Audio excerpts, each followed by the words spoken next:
9th class. ये हमारी आज की वर्कशीट नंबर 85। डेट है 11 फरवरी 2022। टॉपिक चल रहा है छात्र से निर्धनता एक चुनौती। निर्धनता के बारे में हमने जाना, निर्धनता रेखा के बारे में हमने जाना। आज हम जानेंगे निर्धनता के कारण, क्या क्या कारण हैं। ऐसे तो मैंने आपको क्लास में भी कराई दिया था, फिर भी बता देती हूँ। भारत में व्याप्त निर्धनता के अनेक कारण हैं।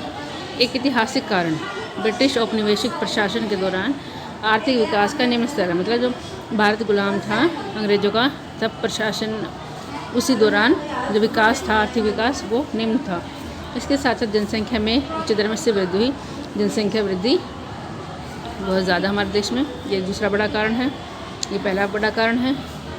इन दोनों ने प्रति व्यक्ति आय की स्ववृद्धि दर को बहुत कम कर दिया।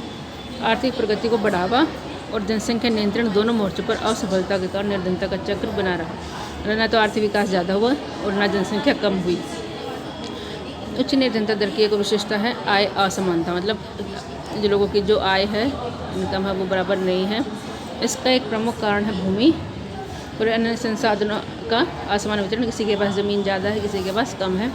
ग्रामीण क्षेत्रों में परिसंपत्तियों के पुनर्वितरण पर लक्षित भूमि सुधार जैसी प्रमुख नीति पहल को ज़्यादातर राज्य सरकारों ने प्रभावी ढंग से कार्यान्वित नहीं किया। मतलब ग्रामीण क्षेत्रों में भी किसी के पास ज़्यादा भूमि है, किसी के पास कम है, उसको सही से नहीं बांटा गया।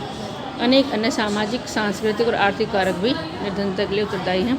इसमें आप एक शिक्षा भी लिख सकते हो और स्वास्थ्य भी लिख सकते हो। फिर निर्धनता को दूर करने के उपाय क्या क्या हैं।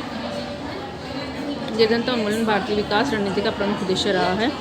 सरकार की वर्तमान निर्धनता निरोधी रणनीति मोटे तौर पर दो कारकों, आर्थिक वृद्धि को प्रोत्साहन देना है और लक्षित निर्धनता निरोधी कार्यक्रमों पर निर्भर है। मतलब निर्धनता कम करने के लिए जो सरकार ने जो कार्यक्रम चलाए हैं, वो आर्थिक समृद्धि अवसरों को व्यापक बना देती है और मानव विकास में निवेश के लिए आवश्यक संसाधन उपलब्ध कराती है। यद्यपि ऐसी अनेक योजनाएं हैं जिनकी प्रत्यक्ष या परोक्ष रूप से निर्धनता कम करने के लिए बनाया गया, उनमें से कुछ को उल्लेख यहाँ करना अनिवार्य है। ये कुछ कार्यक्रम हैं जो सरकार ने चलाए हैं। पहला है महात्मा गांधी राष्ट्रीय ग्रामीण रोजगार अधिनियम 2005। दूसरा है प्रधानमंत्री रोजगार योजना।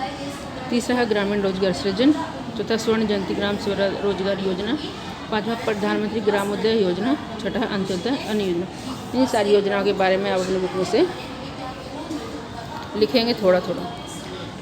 इसमें है कि हर व्यक्ति को जो बेरोजगार है उसको कम से कम साल में 100 दिन के लिए उसको काम दिया जाएगा।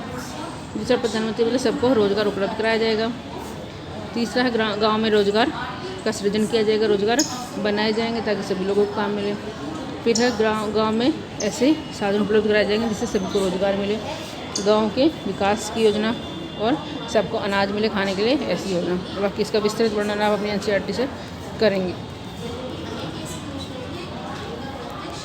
ठीक है, एक पेपर में आपसे पूछा जा सकता है।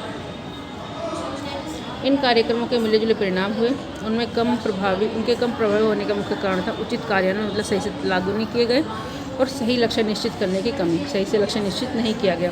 इसलिए हाल के वर्षों में निर्धनता उन्मूलन कार्यक्रमों के उचित परिवीक्षण पर अधिक बल दिया गया है। तो अब इनको लागू करने के लिए ज़्यादा सरकार ने फोकस किया है।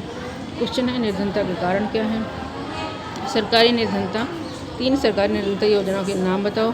सरकारी निर्धनता विरोधी रणनीतियाँ 2 कारकों पर आधारित है, वह कौन से हैं। भारत में निर्धनता के लिए ब्रिटिश औपनिवेशिक प्रशासन कैसे जिम्मेदार था। विभिन्न निर्धनता निरोधी योजनाओं को शुरू करने के बाद भी भारत में भी निर्धनता है, क्यों। क्वेश्चन आपको स्वयं करने में से कोई एक क्वेश्चन आपको पेपर में जरूर मिल जाएगा। चलिए आज की वर्कशीट में इतना ही।